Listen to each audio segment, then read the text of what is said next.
வணக்கம். அனைவருக்கும் இனிய ஆங்கில புத்தாண்டு வாழ்த்துக்கள். முன்கூட்டியே அட்வான்ஸ் பொங்கல் வாழ்த்துக்களையும் இப்பவே தெரிவிச்சுக்கிறேன். மதுரைக்கு இன்னைக்கு ஆண்டுடைய துவக்கத்துல இத நான் காசி விஸ்வநாதர் கோயில்ல இருந்து துவங்க போறேன்.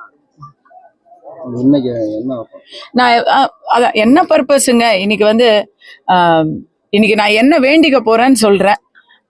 நாட்டுல பெண்கள், குழந்தைகள், வெளியிலிருந்து வந்திருக்கக்கூடிய புலம்பெயர் தொழிலாளர்கள், ஆசிரியர்கள், செவிலியர்கள், விவசாயிகள், தொழிலாளர் நல சங்க ஊழியர்கள், பொதுவாக தமிழ்நாட்டில் இருக்கக்கூடிய பொதுமக்கள் அனைவருக்கும் நல்ல காலத்தை கொடு, உண்மையான வெளிச்சத்தை கொடு, விடியலை கொடு, உண்மையான வெளிச்சத்தையும் விடியலை கொடுன்னு நான் காசி விஸ்வநாத சாமியை கேட்டுக்க போறேன். திருப்பரங்குன்றம் மலை மேல எப்படி தீபம் எரிய போகுதோ அதே போல எங்களுடைய வாழ்க்கையிலையும் வெளிச்சம் வர வேண்டும் அப்படின்னு வேண்டிக்க போறேன். ஸ்டாலின் தான் வர்றாரு, விடியல் தர போறாங்க. உங்களுக்கே இந்த கேள்விக்கு பதில் தெரியுங்க. நான் இதோ 5 வருஷம் ஆயிப்போச்சு. அவரு சொன்ன சொல் தவறாமல் அதே அந்த சொன்ன சொல்ல நிக்கணுமா இல்லையா? விடியல் தர போறாருன்னு சொன்னாங்க. அப்ப விடியல் தந்துட்டாருன்னு சொன்னா பேச்சு மாறினதா ஆயிரும் இல்லையா? அதனால அதை ஃபியூச்சர் டென்ஸ்லயே வச்சிருக்கிறாங்க. நீங்க உங்களுக்கே தெரியும், இப்போ 1ஆம் படை வீடான திருப்பரங்குன்றத்துல நின்றுகிட்டு 6ஆம் படை வீடான திருத்தணியை பத்தி நம்ம பேசுறோம். திருத்தணியில பேக் டு பேக் ஒரு நாள் ஒரு பாவம் வாயில்லாதவர்கள்னு சொல்லணும், புலம்பெயர் தொழிலாளர்களுக்கெல்லாம் நம்ம மொழி தெரியல. அவங்க ஏதோ அவங்க ஒரு மனிதர்களா இருப்பாங்கன்னு நினைச்சு ஆரம்பிச்சா அவங்க கழுத்துல வச்ச கத்திய அவங்க மேலேயே வச்சு வெட்டுறது. அதை நம்ம பேச கூட நம்மளுக்கு பதறுது. அதை பார்த்து அதுவே ஓயாத நேரத்துல அடுத்த நாள் ஜமால் என்கிற ஒரு முஸ்லிம் பெரியவர், அவருக்கும் அதே போல தாக்குதல், வெறி தாக்குதல். அப்ப ஜாதி, மதம், மனிதம் எல்லாத்தையும் கடந்து என்ன இருக்குன்னு பார்த்தா போதை தான் இருக்கு தமிழ்நாட்டுல.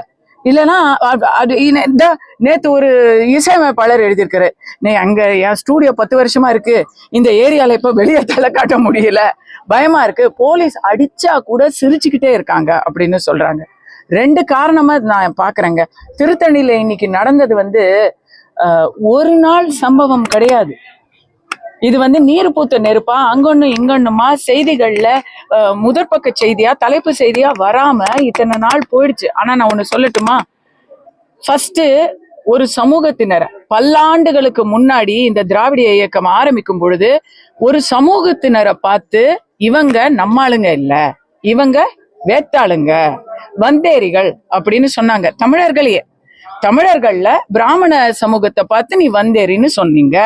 அடுத்தது இந்திக்காரங்களை பார்த்து வந்தேரி, இந்தி எதிர்ப்பு அப்படின்னு சொன்னீங்க. சில நாட்களுக்கு முன்னாடி பாஜக உள்ள வந்துரும்னு பூச்சாண்டி காமிச்சிங்க.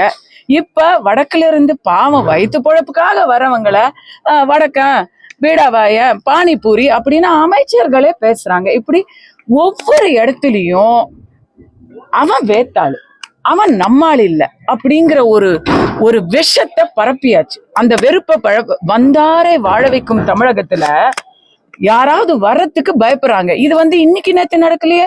2023 பீகார் சட்டமன்றத்துல இத பத்தின பேச்சு வந்துச்சா? அப்ப இங்க நாம எல்லாரும் குதிச்சோமா, ஐயோ முறையோ அப்படின்னு ஸ்டாலின் அவர்கள் லெட்டர் எழுதி பீகார் வரைக்கும் ஆள் அனுப்பிச்சு அங்க அந்த பிரசாந்த் ஏதோ அந்த ஒரு நபரை கைதெல்லாம் செஞ்சாங்க, பேஸ்புக்ல பதிவு போட்டதுக்காக. எங்க தமிழகத்துல எல்லாரும் நல்லபடியா இருக்காங்கன்னு சொன்னாங்க. இதுதான் நல்லபடியா இருக்குப்ப இன்னைக்கு. அப்ப இது அவன் வடக்கத்தியானுங்கிறதுக்காக இல்ல, ஏன்னா அடுத்த நாள் எங்காலேயே நாங்க வெட்டிட்டோம் அப்படின்னு இன்னைக்கு சொல்றாங்க. இதெல்லாம் வெக்கக்கேடா இல்லையா? மூளைக்கு மூளை சாராயமும் போதை மருந்தும் கிடைச்சிக்கிட்டு இருக்கு. அதெல்லாம் யார் கணக்குல வருது? யாரு போலீஸுக்கும் சட்டம் ஒழுங்குக்கும் மினிஸ்டருங்க? இன்னைக்கு கேட்டா இரும்பு கரம், எந்த கொம்பனும் என்ன குறை சொல்ல முடியாதுன்னு சொல்றாங்க. உங்களுக்கு ஓட்டு போட்டவர்களே இன்னைக்கு 6ஆம் தேதி போராட்டம் அறிவிச்சிருக்கிறாங்க. எதுக்காக அறிவிச்சிருக்கிறாங்க? அதிக ஊதியத்துக்காகவா? இல்ல வேற ஏதாவது புதுசா ஏதாவது கோரிக்கையா? இல்ல, நீங்க கொடுத்த தேர்தல் வாக்குறுதி இதோ அடுத்த தேர்தல் வருது, எப்பதான் நிறைவேற்றுவீங்க அப்படின்ற ஒரு காரணத்துக்காக தான் நம்ம நிக்கிறாங்க. ஆசிரியர்கள், செவிலியர்கள், விவசாயிகள், தொழிற்சங்க ஊழியர்கள், டிரான்ஸ்போர்ட், ஏதாவது ஒரு டிபார்ட்மெண்ட் பேலன்ஸ் இருக்கா சொல்லுங்க? இருக்கிற அமைச்சர்கள் எல்லாத்திலையும் இன்னும் ஒரே ஒரு டிபார்ட்மெண்ட்ல தான் யாரும் வந்து வெளியே சண்டை போடல. அது மது விலக்கு துறையில மட்டும்தான் இன்னும் வெளியே வந்து யாரும் சண்டை போடல. ஏன்னா அவங்களதான் வந்து போதையிலேயே வச்சிருக்கிறோமே நம்ம. இதெல்லாம் சேர்த்துத்தான் இதுக்காகத்தான். ஏன்னா இனிமே தமிழ்நாட்டை, ஒரு காலத்துல ரஜினி அவர்கள் சொன்னாரு தெரியுமா, தமிழ்நாட்டை கடவுளாலையும் காப்பாற்ற முடியாது அப்படின்னு. அவர் இன்னைக்கு என்ன சொல்லுவாருன்னு நான் கேட்க விரும்புறேன். கடவுள் மட்டும்தான், என் அப்பன் சுப்பிரமணிய சுவாமி மட்டும்தான் தமிழகத்துக்கு நல்ல ஒரு எதிர்காலத்தை கொடுக்க முடியும். நான்லாம் வந்துட்டேன், அதான் நான் கோயிலுக்கு போறேன். ரஜினி அன்னைக்கு சொன்னாரு கடவுள்னால கூட காப்பாற்ற முடியாது, ஆனா இன்னைக்கு விஜய் நான் காப்பாத்துவேன்னு சொல்லி வர்றாரு. அதை எப்படி பாக்குறீங்க?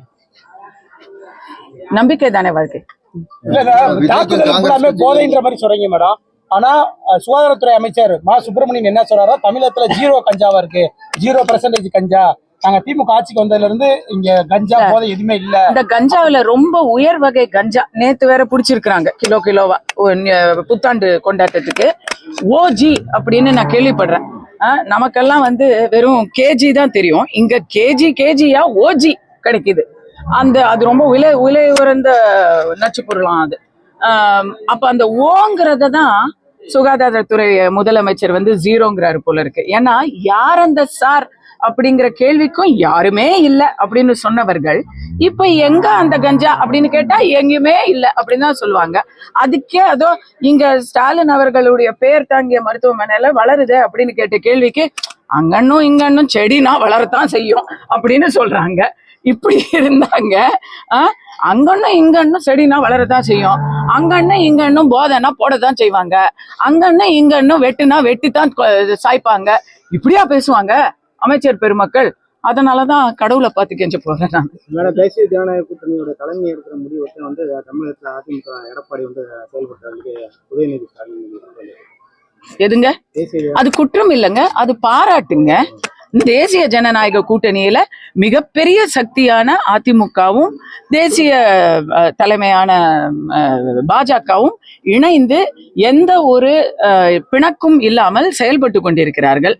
அது பார்த்து உதயநிதி அவர்கள் பொறாமைப்பட்டு கொண்டிருக்கிறார்கள். அவர் சொல்றது பாராட்டுங்க. 2 பேரும் சேர்ந்து செய்யறாங்க அப்படிங்கிறது பாராட்டு. அதை வந்து அவர் ட்விஸ்ட் பண்ணி சொல்றாரு. என்ன இப்ப எல்லாரும் வந்து சண்டை போட்டுக்கிட்டே இருக்கணுமா? அவருக்கு எல்லாரும் எதுவும் யாரும் ஒன்னா இருக்கக்கூடாது, இவங்க மட்டும் அப்படியே வள்ளிசா எல்லாரும் ஏமாத்திக்கிட்டே இருக்கலாமா? அவங்களுக்கு ஓட்டு போட்ட அத்தனை பேரும் இன்னைக்கு மனசு மாறிக்கிட்டாங்க தெரியுமா? இன்க்ளூடிங் இன்னைக்கு மைனாரிட்டி ஓட்டுல தான் அவங்க வந்து மெதப்பா இருக்கிறாங்க. மைனாரிட்டி எல்லாரையும் நான் களத்துல போய் பாக்குறேன், எல்லாருமே மாற்றம் வேணும்னு சொல்றாங்க. எல்லாருக்குமே வெறுப்பாயிடுச்சு. RSS அமைப்பு வந்துட்டு அல்கொய்தான்ற மாதிரி வந்து MP மாணிக் தாகூர் சொல்றாரு. அதை நீங்க எப்படி பாக்குறீங்க? இதை நான் வன்மையா கண்டிக்கிறேன். ஒரு மக்களுக்கு யாருமே வராத போது எந்த ஒரு இப்ப கூடங்க ஒரு உசுறு இங்க போயிருக்குதுங்க. பூர்ணச்சந்திரன்கிற ஒரு தம்பி, எந்த ஃபேமிலி, அவங்க வீட்டுல எல்லாரும் யாருக்காக ஓட்டு போட்டாங்க? திமுகவுக்கு ஓட்டு போட்டாங்க. உதயசூரியனை தாண்டி யோசிக்காத ஒரு ஃபேமிலியில ஒரு உசுறு போகுது. அந்த உசுறு போனதை அரசியல் ரீதியாக மட்டுமே பார்த்து மனிதாபிமானம் கொஞ்சம் கூட இல்லாம வேணாம் தற்கொலை பண்ணிக்காதீங்க, இன்னைக்கு யாரும் உங்களை மாய்த்து கொள்ளாதீர்கள் அப்படின்னு சொல்றதுக்கு கூட அந்த கட்சியில இருந்து யாரும் வரல. தாசில்தார் மட்டும் வேற வழி இல்லாம வந்து பார்த்துட்டு போனாரு. அவங்கள பத்தி கொச்சையா நீங்க வந்து உங்க ஈகோ சிஸ்டம்ல போட்டுக்கிட்டு இருக்கிறீங்க. நான் ஏற்கனவே அவங்க குடும்பத்தை நான் சந்திச்சேன்.